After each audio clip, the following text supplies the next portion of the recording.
Greetings and welcome to the Old Patrol HQ podcast. I'm your host, Gil Maza, retired 25-year veteran of the United States Border Patrol. Today we interview Hernando Arce. Unless you keep up with the current Biden Border Catastrophe, you may not know who he is. He's an independent citizen journalist and former U.S. Navy vet. Hernando has been documenting the illegal alien invasion for over 10 years now. He's originally from New York City, but now resides in San Antonio, Texas. He brings you the stark reality of this disastrous border invasion in the most raw, unfiltered, and eye-opening way possible. He's determined to expose the corruption of the NGO cartels and the Biden regime in America. He has no affiliates or sponsors. He does what he does for God and country. Come take a listen. Good morning, Hernando, and welcome to the Old Patrol HQ podcast.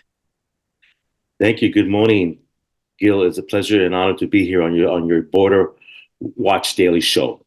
Well, we're honored to have you, brother. And my first introduction to you was, as I go through my Twitter feed and, trying to get the word out, and I'm looking for all the best border journalists, that are covering this catastrophic invasion.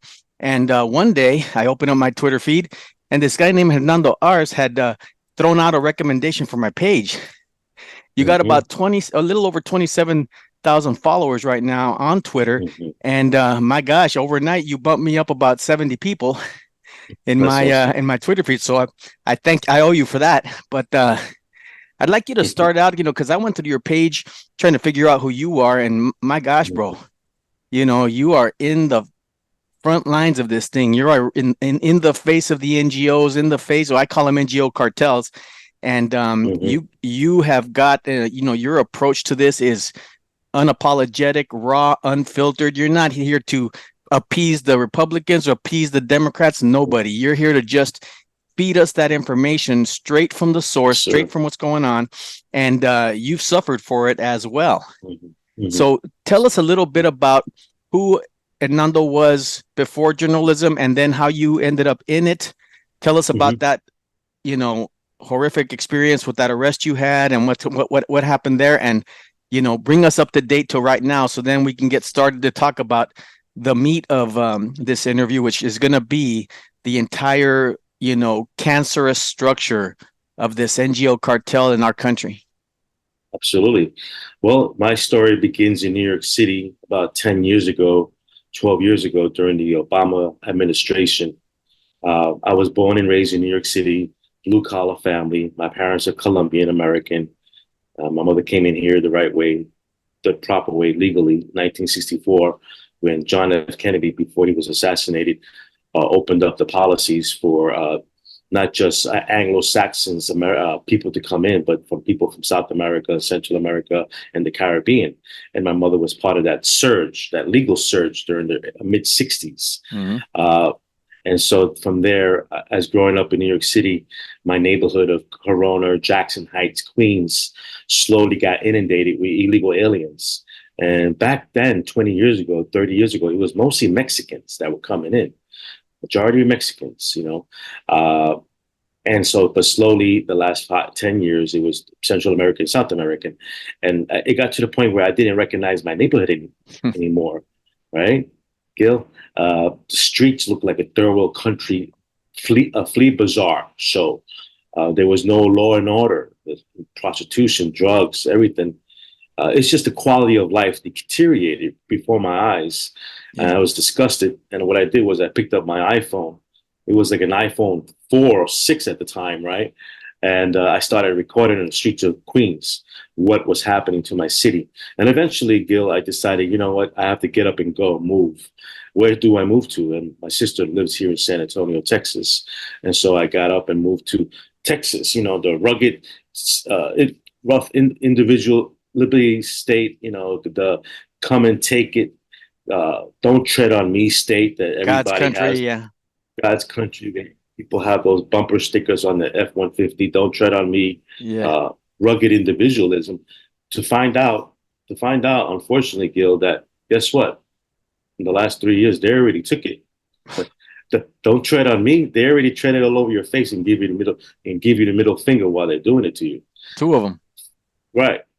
So, yeah, exactly. So 5 miles from here, the audacity of the city and Homeland Security through Alejandro Salas Mayorkas, they opened up a center. I couldn't believe it was a center. First time in my life I've ever seen a center sponsored by the government, federal government, and funded by you, the tax dollars, for illegal aliens. So I picked up my camera and started recording from the day they opened up. They knew who I was, the center. I was in their faces. Day number one, I made sure that they knew us. And I was with a small posse. We've done about 4 protests since then. Mm-hmm. We had a good amount of people show up, but it's still open, obviously. Hernando, how long yeah, have you been in Texas? I've been here 10 years now. Okay. And so been here 10 years in San Antonio, Texas, which, by the way, for your audience, it's not on the border. San Antonio is 2.5 hours from the border.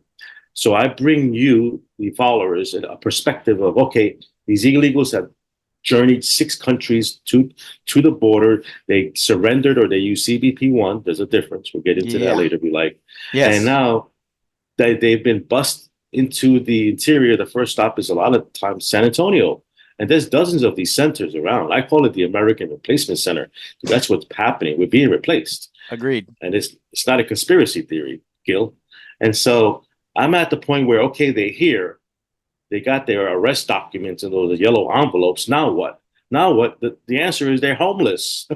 Yeah. They don't have a plan B for the most part. I would say a good 60% don't have a plan. I agree with you too. That 60% are on the government welfare, food stamps, and the government right now seems to be more than willing to give them everything. Provide almost everything that they need. Housing, education, medical. Mm-hmm. I don't think there's one institution in this country that has not been now completely changed forever to accommodate, that doesn't accommodate now. The illegal alien, because it's become the newest and most lucrative cottage industry in America right now. That's right. And don't forget the judicial and the prison system. Oh God. Yeah. The criminal immunity from prosecution that somehow they all seem to get a free pass is just staggering. Exactly. And so to continue with my story here, I started documenting it, and when I go to the center, we have the different players. We have of course, the illegal alien, and when I'm with the illegal aliens, because they hang around the perimeter of the center, I interview them. I want to hear their stories. I'm not combative with them. I'm not cursing at them.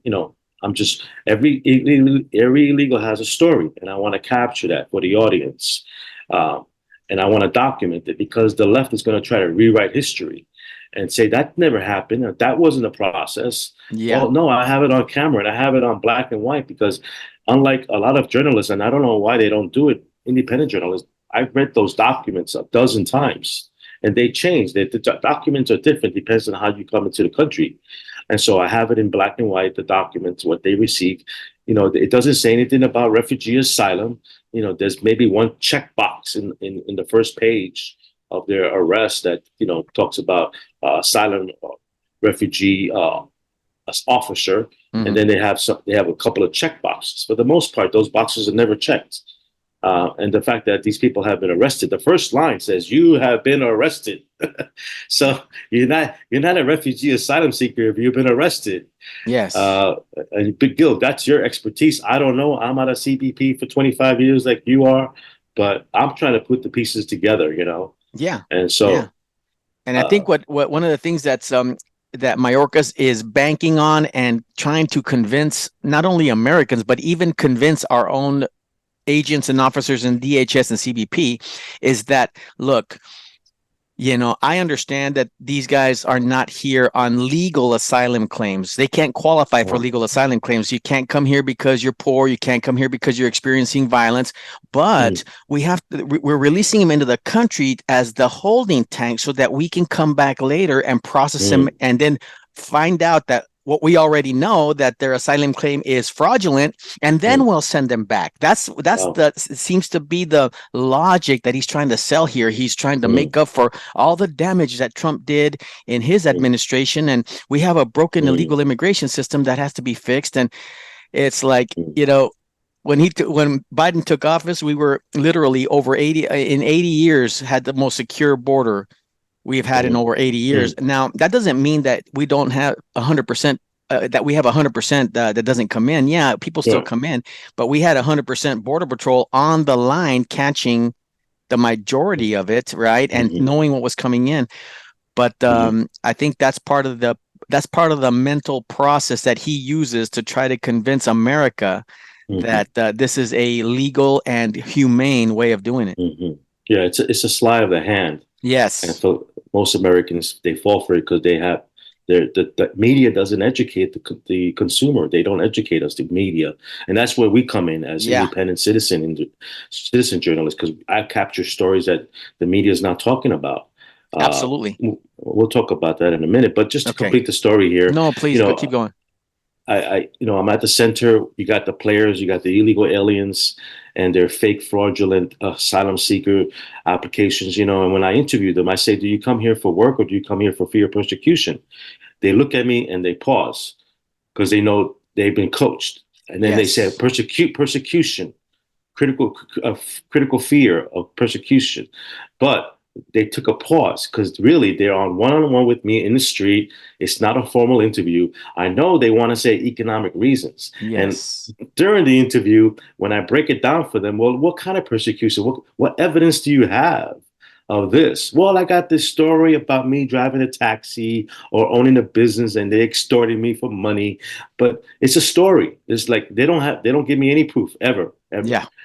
And so, and then towards the end of the interview is always, but at the end, I come here for a better life and a better for my kids and my opportunity. Thank you, God. It's always God. They're always thanking God.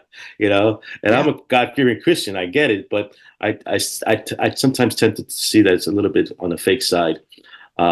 So that's the illegal alien. Then you have the NGOs at the center. They are the most ruthless people I have ever dealt with in my life. I don't Yeah. know who hires these people. They tattoos. They're low information people. They cursed at me. They've given me the middle finger at work. To the Which is point all where, documented on your videos. yeah, yes, to the point where one night on December 7th, one of the female, blue hair NGOs, Latin woman too, by the way, a white, she had her boyfriend try to firebomb my vehicle at 2 o'clock in the morning in December. Jeez. Yeah, and I got the pictures of that, but I was able to stop it before he lit the match and he took off in his pickup truck. They were communicating by text message. She was inside Okay. the NGO, and she said, "Yo, that guy's here with the camera again." And I don't even bother the NGOs. I don't even call them out. But so I got to deal with that, right? These Right. smelly, dirty NGOs, and then the last one is the San Antonio Police Department, and unfortunately, they've been really ruthless and harassing me a lot since the day they opened up that place, to the point where for your audience, I was recording at the San Antonio Public Airport again at 2 o'clock in the morning because evil operates in the middle of the night That's when right. everyone's asleep. That's When right. they move these illegals, Gil, right? Yeah. So I recorded. I was out in public, by myself. I have no, staff, nothing like that. I'm a one-man show. And then they gave me a warning. And then 2 weeks later, they actually arrested me and put me in shackles for 26 hours and processed me for criminal trespassing on a private property, which is the public airport. Uh, that has since been dismissed for lack of evidence, but I do still plan on suing the city and the airport police for violating my constitutional rights. So this is just the tip of the iceberg, Gil, of my story on where I am, and here I am today, covering it over 10 years now. Jeez. Well, one thing we do have in common, right? You're right. Evil doesn't sleep, and America never had to worry or wonder what was going through that border for the most part because we had the United States Border Patrol.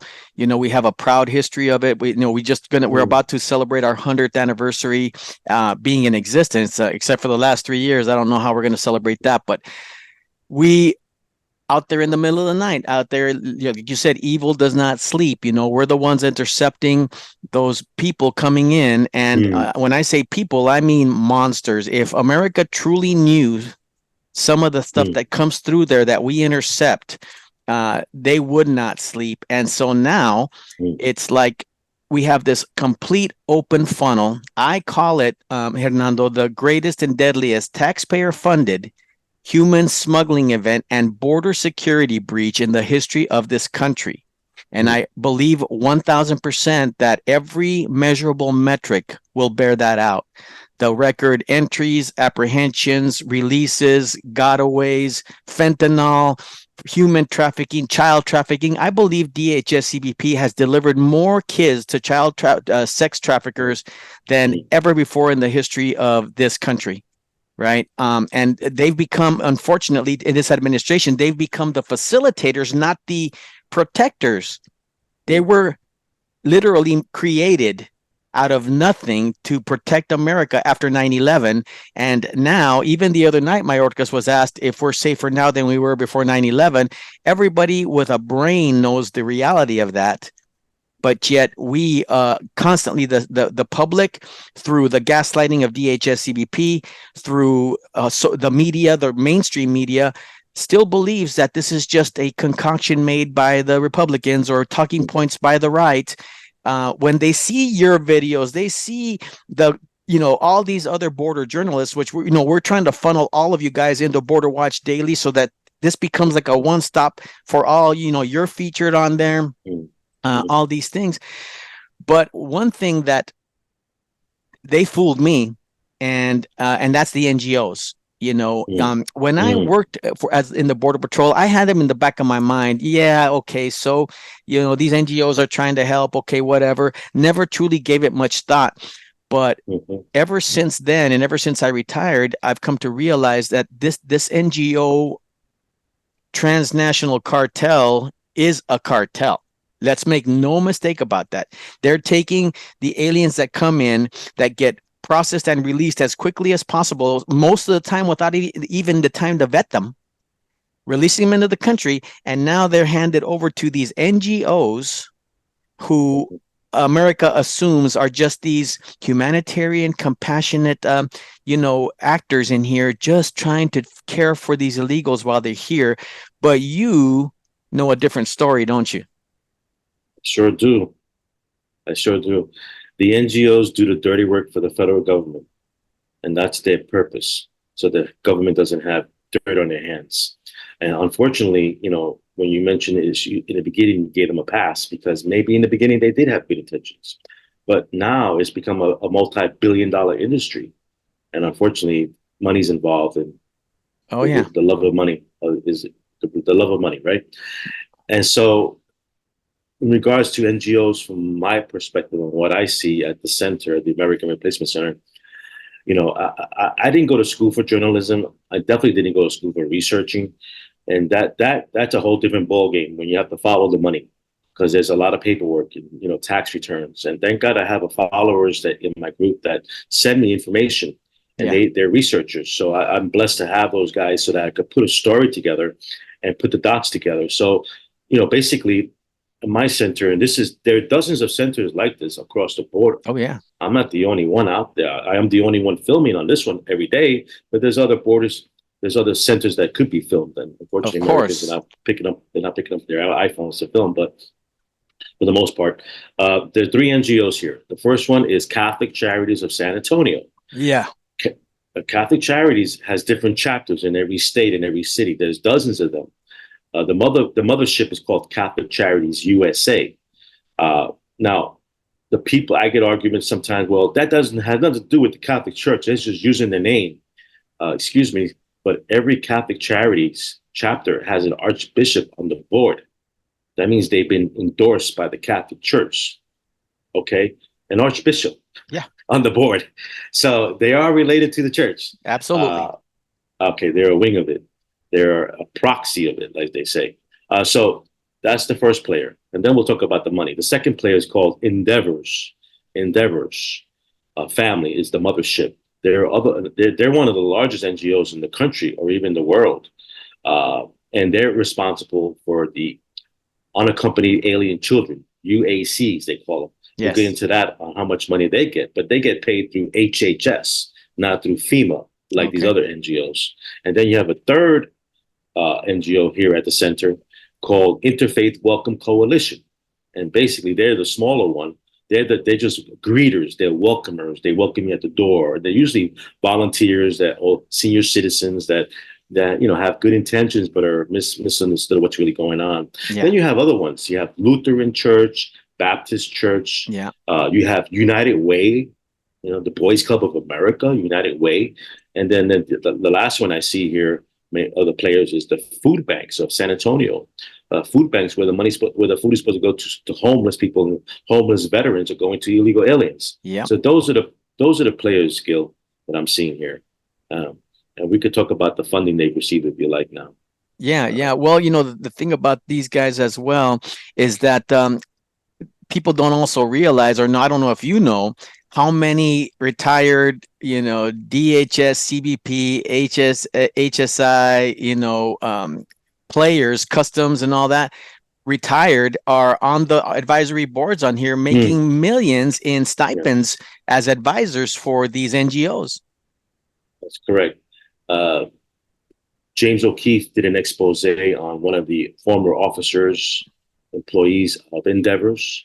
I've got his name, Lons. His last name was something like Lenz, and he was a big player in Department of Homeland Security. I believe he was an attorney, and then he got this cushion job with Endeavors, making hundreds, almost $1 million a year, and he had the largest contract ever given to an NGO, non bidding contract, over $1 billion for 1 year.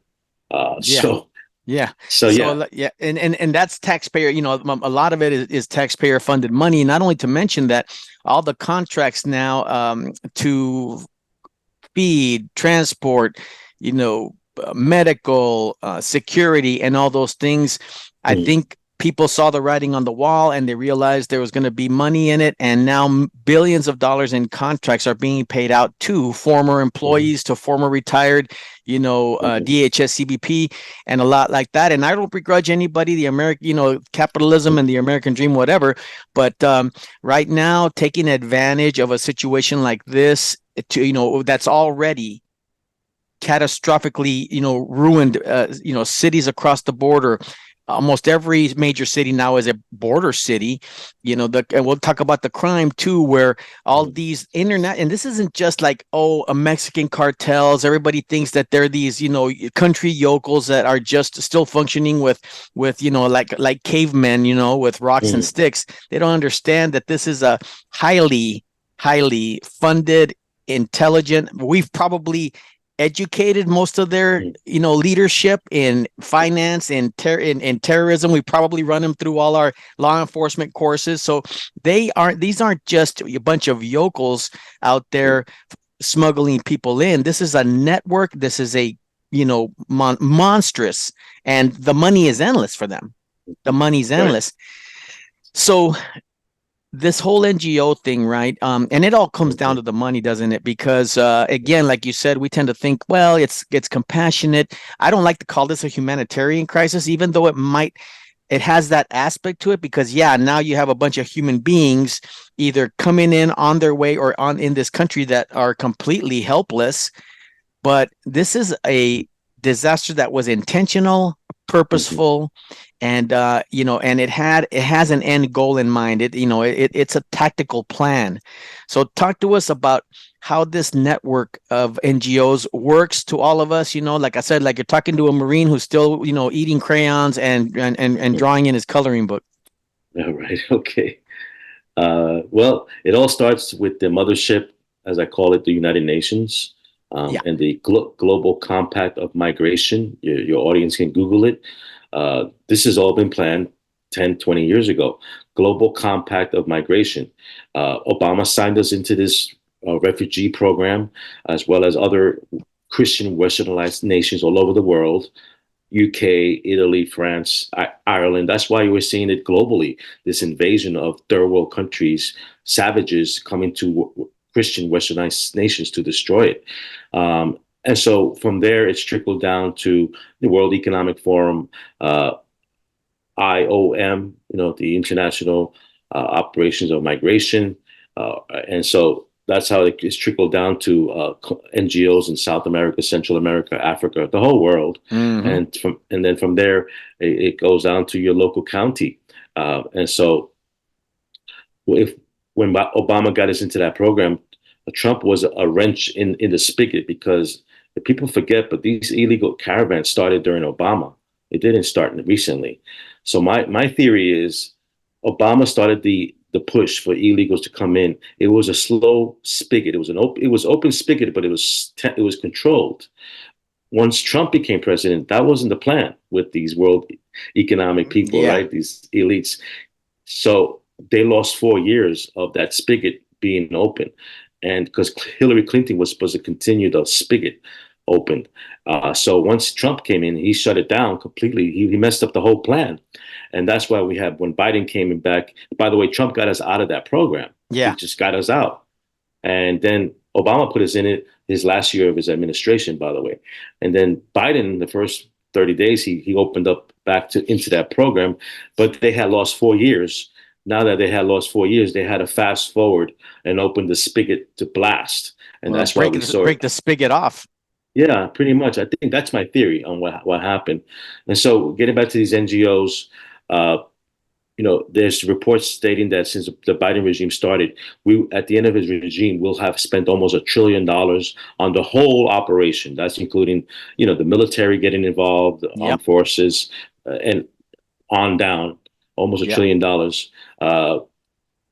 JJ Corral, who's doing a documentary called Treason, he just exposed that the Jewish Family Services get $600 million every 6 months. $600 million Jeez. every 6 months. That's one NGO.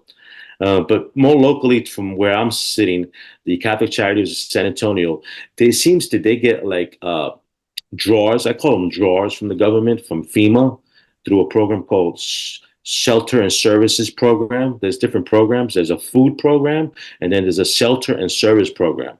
It seems that they get fed every 6 months millions of dollars. How much? Looking back at my numbers, is probably close to like $10 million, more like 10 every year. And then the city of San Antonio gets about 13, $20 million every year, because the city is involved as well. And then Interfaith Welcome Coalition, they just are greeters. They get like $500,000 every 6 months. But the big one is Endeavors, but they get fed their money through United Way. United Way is like a clearinghouse for NGOs, and United Way gets millions and millions of dollars. But you look at their tax form, the 990s, they seem to be the middleman, because they'll get the money and then they'll hand it off to other NGOs, like Yeah. dozens and dozens of them. So, and then of course, Endeavors is the one that gets paid by Health and Human Services.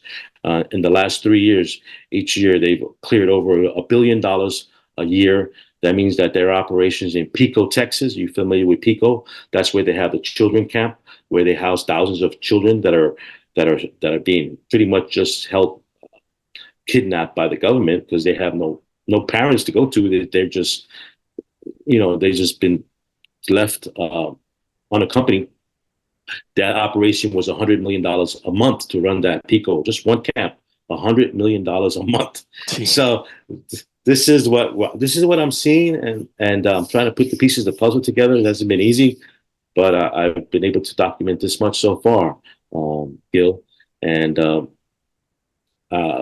I could add more stories to this. Well, you have Um, done this. You have done this at a large personal sacrifice. In other words, you you seem to be on 24 hours a day somehow. I don't know. What, I mean, Red Bull? What is it? Monster? I don't know. You got to Coffee. tell me your secret, because you seem to be unstoppable, relentless on this, and like on all the time.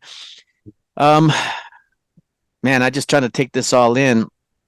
Uh, what do you think is the number one reason for this humongous influx? Why are our elected officials seem to be so enamored with everything illegal alien, right? They want them to have, they literally will take funding from police departments, from the homeless, from medical, from all the services. They literally take services away from our, that take care of our own citizens, right? Their health, our poor, our sick, all our veterans.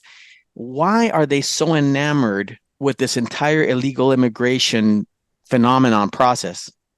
Well, that's a good question. I think there's basically two or three answers to that. And your audience, I'm sure, is smart. They probably get it. The left, the ideology of the left don't believe in borders. They believe in open borders. They believe in that there shouldn't be any sovereignty, national sovereignty, that we should have one global currency, one global governments. Hmm. It's living in la la land. They believe in this utopia, and that's part of Marxism. This is all rooted with Marxists, Yes. communism. At the end of the day, and unfortunately, there are a lot of communists in government in D.C. Uh, Obama, Clinton's, and so that's the first thing. They don't believe in any borders. They believe in the evil white man came and took over their country 600 years ago. Yeah. Now it's payback. Uh, then you have the part where they believe in equality, but it's equality in misery. They want everyone living in misery. That's Oh, what's going to happen. well, equity it's called. Equity. Excuse me. I call it misery. Yeah, well, Uh, yes, agreed. and so you have that aspect of it. Uh, it's just a really twisted way of thinking, and then you have the money part, and then it comes down to the money part. It's all a money grab. Well, think about it too, right? That we see this humongous push, number one, to wipe out all history everywhere, right? Mm, All history everywhere. And you have to have people that know history to want to see it wiped out so that you can accomplish your goals. And the perfect example of that is, in this generation, Hernando, we have seen now a generation of kids who actually have been taught for the last 5 to 10 years now, because they've infiltrated all our major educational institutions, that mm, Hamas is in a terrorism organization, is a good guy, that Israel is the bad guy, that America is the devil, as they're sitting there with their American capitalist iPhones and going to mm, grab their coffee. You remember when they took over that school and they made this list of demands and all involved, organic foods and everything, like a real terrorist mm, would do, you know what I mean? But we saw that, I think the first attack on America from terrorism isn't another building, another airplane in another building. It's mm, literally brainwashing our own children. And my theory is, and this is, call it conspiracy, whatever you want, is mm, that attack on October 7th was the opening whistle, the opening mm, trumpet, going, okay, activate mm, these kids, man. Boom. mm, Now they're all around Palestine and free Palestine, and they scream Intifada, which I think they still think is a Mexican pastry. Um, mm, right? They all these things, and you stop and ask them, what they're doing and why, and nobody knows, nobody understands, right? They don't know the history of Israel. They don't know the history between Palestine and Israel. America doesn't realize that all these Palestinians that are coming in are being called Israelis. mm, They're not saying, in America, in the federal government, there is no designation for Palestine. Okay, mm, so you can't say, oh, this is a a Palestinian refugee. They all come from Israel. So on paper, it doesn't seem like the federal government's doing anything like that, and they're calling them mm. all Israelis. So Really? yeah, so you could see the progression, wipe out history. All of a sudden, communism, socialism is a good idea again. But if you even knew the recent history of this world, you realize that it's never worked anywhere, no matter. And trust me, smarter people tried, right? Right. But Sure. Elon Musk, I think, said it best. He said a couple of things. He said, number one, he said, we are turning America into a third world country by importing as many third world illegals as we Mhm, can. And number mm, two, and this is the second one he said that I found interesting. He said, this might be the last election, Hernando, that's going to be decided by the American voter.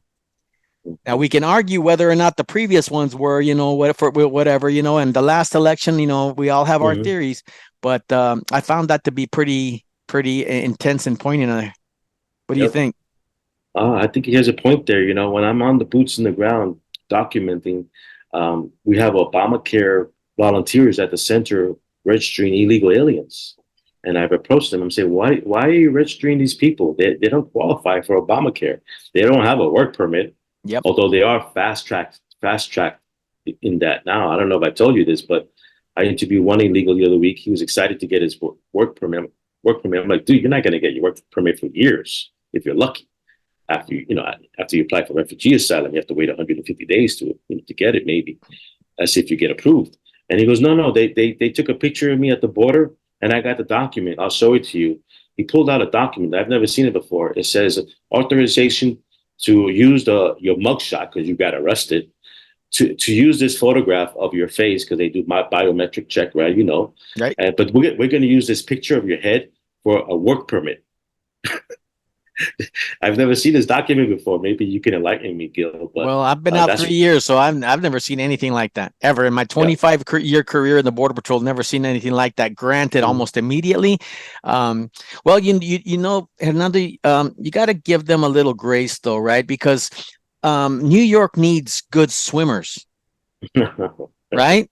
And Yeah, we know that swimmers. every illegal alien that's ever come into the country is a great swimmer, Well, especially from Mexico. that's a racist thing to say. But I mean, but here, you're right. I mean, but they're not even hiding anymore. You got another congressman saying that, you know, our crops are going to rot if we don't have the illegals pick them. We're going to, our birth rate is 6-1, foreign born and illegal to America is 6-1 right now. So it's not going to be long before, and wait till the next census, right? The next census, they've been fighting to have illegals to vote. Everywhere across the country. Now, they can do it now in DC. That's already done. They're getting registered relentless. I mean, just like aggressively registered to vote all across the country. Selective service even now, right? And then talk to me about what I believe is one of the most comical, if not tragic, because of the joke's on the American people. They say, when you want to do something or accomplish something, hey, we have an app for that, right? And what has the federal government just done? Okay, so you're talking about CBP1 app. Yeah. So the history of that app, it's been around for a number of years. However, when it was being used by NGOs and attorneys and certain departments, employees of the government. Fast forward to last year, February, they started allowing illegal aliens to use the app to apply through a port of entry to meet an officer and then make their case to come in as asylum seekers. The first 6 months, and I like, again, I'm boots on the ground. I saw that the app wasn't working because I've been on their Facebook groups. Your audience needs to know that there are dozens of Facebook groups right now under CBP1. That's where they communicate these illegals, and they'll tell you what works and what doesn't work. There's a lot of illegal stuff going on there. I've been exposing that on my timeline I the see last few that. days. Yes. So no one's talking about that. But that's where I learned that the CBP it was overrun with illegals. That, remember, Obamacare's website didn't work after Yeah. $35 billion. It's the same thing. The app wasn't working properly. So they had to clean up the app. Well, by June, July, August of 2023, it was working really well. And that's where a lot of these illegals were applying. They apply. It usually takes 5 to 8 months to get an appointment. It was capped at, in the beginning, it was capped around 600 a day. Now it's capped at around 1,000 a day of these illegals to get an appointment. They get appointments through different sectors. Every illegal is part of a group number. You'll see on Facebook, oh, I'm group 165. Has anyone been called up on group 165? And that's how it's organized with ICE. There's a lot of cartel people extorting these people with scams on how to get online and get on front of the line, and they'll charge these illegals money, and it doesn't really work. They're scammers. A lot of these illegals will lie. I caught them on Facebook saying, I'm a criminal in my country, but that was 20 years ago. Will I be approved? Oh, don't talk to that on Facebook. Direct message me. Don't say that. I've seen illegals using the app yesterday. No, he came illegal. He didn't come in through CB1, and he had a gun in his Facebook profile. I saw that. Yeah. So, and they let him in. So getting back to CBP1, you come in through your appointment. You have to wait online at the gate for days at the gate because they're backlogged. Everyone's backlogged. These departments are so backlogged. And then you finally get your appointment. It's 2 or 3 hours interview, sometimes face to face, sometimes Zoom, sometimes on the phone with these ICE officers, right? They'll ask you a number of questions. Usually, just the basic questions. They don't get into that. And then they don't really ask you anything about refugee asylum. That's the crazy thing. Mayorkas was with at the Hill with Senator Hawley, and Hawley was grilling him about, do you have an app? The app, by the way, was originally supposed to be used for Title 42 during COVID. They had this app set up for emergencies only of illegals that have emergency medical issues. Title 42 ended last June, yet the program is still in effect. You see how they lie? Oh yeah. They lie. Oh yeah. They lie. They lie. And so here we are. To date, the app is responsible for about, I would say, 400,000 illegals to come into the interior. 400,000 out of maybe 12 million illegals that have come in so far, in my numbers. By the end of the regime, it's going to be 15 million, the ones that got caught and the ones that got gotaways. I put it at 15 million. And total will be 45 million because we had 30 million before. So my number is 45 million by the end of the Biden regime, which is a lot. But that's the CBP-1 program. It's unconstitutional. Congress never approved this. In my opinion, it's unconstitutional. They should be sued, and that app should be dismantled. And there's a lot of fraud going on.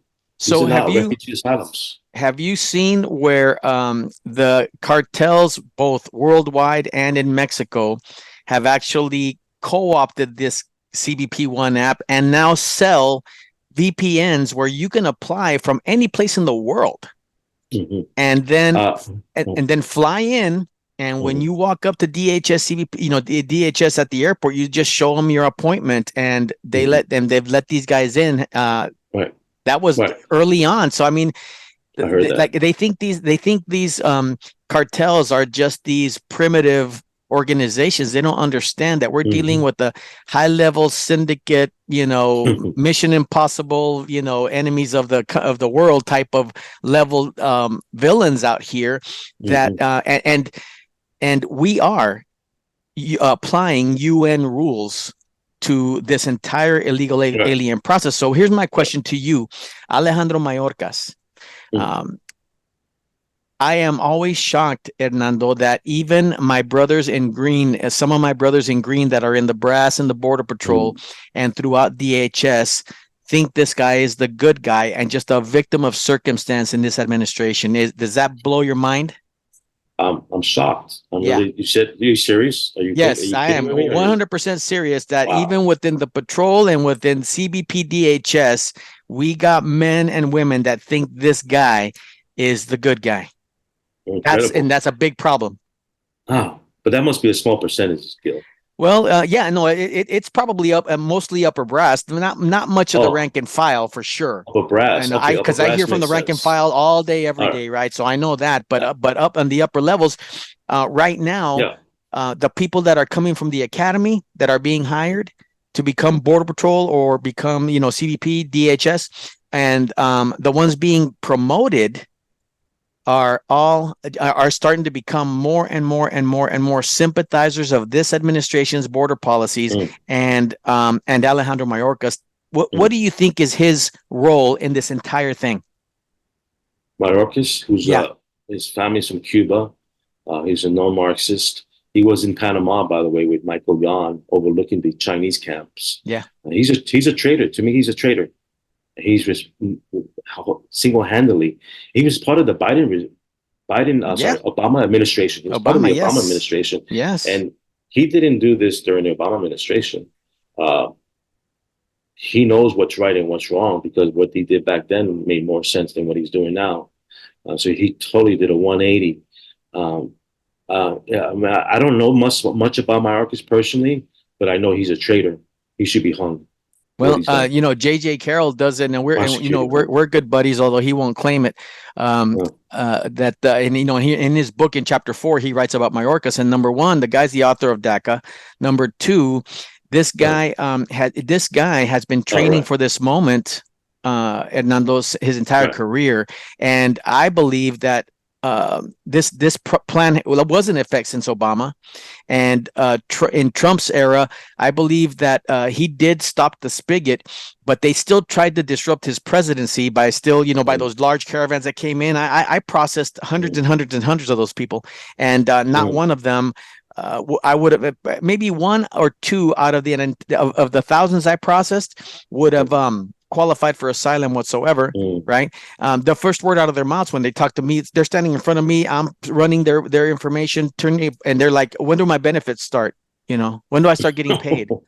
Right? Jesus. Fat, happy, Serious? better cell phones than I was carrying at the time. I mean, it was so obnoxious. But Biden was finally basically free to do whatever he wanted, and they had to come to the one guy on in this country that has the knowledge, experience, and the brain power, because this guy is insidiously evilly smart. Okay, you can even call him a mastermind, because I heard. he toys with everybody. He he can pretend, and he's always 10 moves ahead of you. He's standing in front of these congressional hearings, and with a smirk in his face, because he knows he's the smartest man in the room. Because unfortunately, our Republicans representatives act like idiots, right? They don't even know the difference between a border patrol agent and a customs officer. They don't know who does what, when, and where. So they look stupid already. And he's like a lion playing with its food before he devours it. He's not afraid of anybody or anything. And so this is the guy you go to when you say, "Hey, I want open borders. I want this entire immigration system dismantled." And he has, I think he's achieved that. I think he's brought the U.S. immigration system to its knees, and not just now, but for decades to come. Absolutely, 100%. And since we're on the topic of Obama administration, I want to talk real quick before we end the show about him being the deporter of chief, and how I don't believe that's true. Because remember, I've been following this for a long time, and I've been a student of the Center of Immigration Studies, the non-for-profit think tank. And even the conservative networks say that he was deporter in chief. You look at his numbers, the stats show that your audience needs to understand there's two ways to get illegals out: a return and a removal. A return is CBP, a removal is ICE under ERO, Enforcement Removal Operations, correct? Okay, so what he did, clever, like Mayorkas, he brought down the ICE agents to the border. This is 2011, 2012, 2010. And he sat them down next to Customs Border Patrol. You tell me if I'm wrong, but this is what CIS told me and on the reports. So when an illegal comes to the border through not a port of entry, no inspection, right? These are the terminologies you guys use. I'm learning. Yeah, you're good. They surrender themselves, or they got caught. Well, they process them at the border, and if they're illegal here, they get returned. But what they did during Obama, they handed them off to ICE, ERO, processed them, and then had them removed as if they were removed from the interior, which hence gave Obama deporter in chief. That's a lie. And the numbers were hundreds of thousands of these illegals that came here were categorized as removals, not as a return. Follow me? So that's the big lie about him being the deporter in chief. That's all I have to say, Gil. What do you think? Well, I agree 100%, because I have seen it happen before. Like I said, if people want to say, well, illegal immigration has been happening for decades, and it's true, right? I mean, the Border Patrol created in 1924 to enforce immigration law and to basically protect the country. We never really said anything about terrorism in those days, but that was implied, whoever came through. But before that, we had Chinese inspectors running along the border, immigration inspectors, because that was our big problem at that particular time, early on in those days, and bandits and, trafficking and everything else like that. But I've seen that manipulation of, sector by sector, area by area. People manipulate numbers either for promotion or to get to, to become brass or to get promoted. So we've seen a little bit of that going on most of the time. There's always that seed of that. But what's been happening in the last 3 years, over 3 years now, is catastrophic. In other words, people are actually telling me that this crisis just started. That now it's a crisis. It's been a crisis since day one of this administration. 11 days, which I'm not counting, right, of being underwater, of our agents being underwater, DHS, CBP being underwater on this the entire time, tapped out resources. And that's again, that's the thing, right? It's that Um, we in the last 3 years, Hernando, have we not built a billion over, after $1 billion infrastructure to facilitate this process for decades to come? Yes, I Even if call it. someone like Trump comes in guns blazing, with willing to do everything that needs to be done, no matter how bad it hurts, we're still going to be dealing with the effects of this for decades. Yes, we're committing suicide. This is genocide by our own hands. Yeah. Suicide by genocide. Uh, what I think is going to happen here, Gil, as we end the show, is we're going to look back at this time and just like 9/11. Oh, this was pre 9/11 days and then post 9/11 days, how things were changed. We'll look back in 5 years from now, 10 years from now, and say, oh, this was the pre-invasion days and the post-invasion days, because the fiber of our country will never be the same again. They're already here. The damage is done. We could talk a little bit about the how we're going to extract them. I have my theory real quick on that. But the culture is never going to be the same again. No. Our culture will never be the same after what just happened. And just to on the show on how we're going to get these people out with Trump, I hope he deputizes me in San Antonio, because I would love to get these illegals out of my city, and I'll do it for free. But the way I see it is that 30% of these illegals that are here already, they're going to self-deport. A lot of them are not happy being here. Yeah. They just want to go back home. Okay, we may have to flip the bill for the airline, but they'll go back home. The other 30% are going to fight to the end to the death to leave. They don't want to leave. They have family, they have work here, whatever. Yep. They have children here now. They're going to fight to the end, and there's going to be blood will be shed. And then the last 30% or so, we'll never find them again. They'll be in the shadows, and they will never be found again, ever. Who knows where they will be? And so that's my theory, Gil. What about you? What say you? Well, to me, the day that we begin to enforce immigration laws the way they're supposed to be enforced, we're going to have a fight on the border, because the cartels have had carte blanche for 3 years, right? Right now, the smuggling of children and humans is more lucrative than guns and drugs, because you can sell drugs and guns once, but you can sell a human being, 5 times a day for 15 years. So they've had carte blanche. So when we go back to regain that border, there's going to be a fight, 100% fight. And like I said, what institution now has not been changed forever? Our medicine, our education, research, big tech, big business, everybody's catering to the illegal aliens. So a major storm is coming. Right now there's no room for bystanders. There's no room for spectators. You are either in the fight or you're just going to be a casualty. But before we close, number one, it's a real pleasure to speak to you and to see the body of work that you've been doing. And I'm still catching up, to all the things that you've been posting and putting out.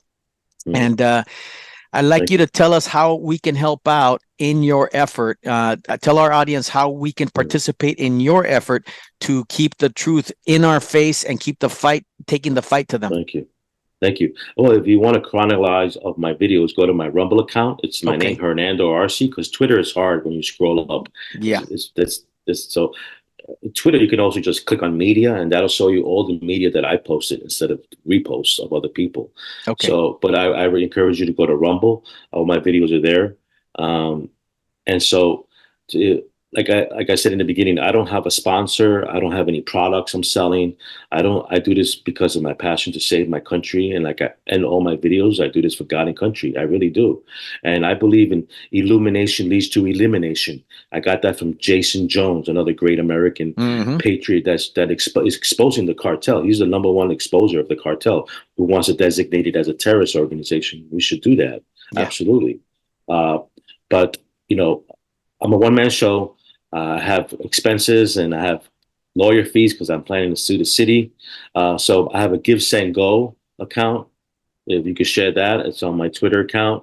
It'd be great if anyone could help me out. I appreciate that, because this costs money to produce, equipment and cloud storage, things like this. Costs a lot of money. So my Give, Send, Go is GiveSendGo/Hernando Arce, just like the way you spell my name. And I thank you for the opportunity, Gil. I love your website. It's kind of like the Drudge Report of immigration. The Drudge Report has all these. That's actually what I was trying. I always admired the Drudge and love reading it. So that's what we're trying to do here as well. Now, wife and kids. No, sir. God has a plan for me. I think maybe this is part of his plan. I really do. But I haven't been blessed with a wife or children. But I have 17, 18 nephews and nieces, and I live a happy life. Well, you know what? That's enough to keep you busy as far as it Yeah. goes. So I'm looking forward to your X Spaces today at 5 o'clock. I'm very excited about Yes. that. I'm gonna be there if I, I plan on being there.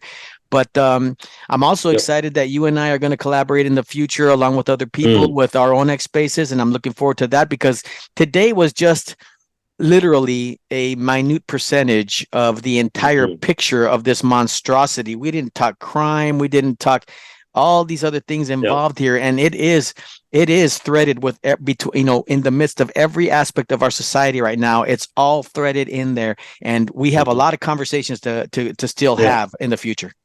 For sure. We'll do it again very soon, Gil. Absolutely, brother. Well, thanks for coming on, and I owe you some swag, and I'll get that out in the mail here soon.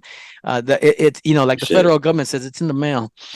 it. I Take care, appreciate that, brother. Gil. God bless and Godspeed, man. You stay safe out there.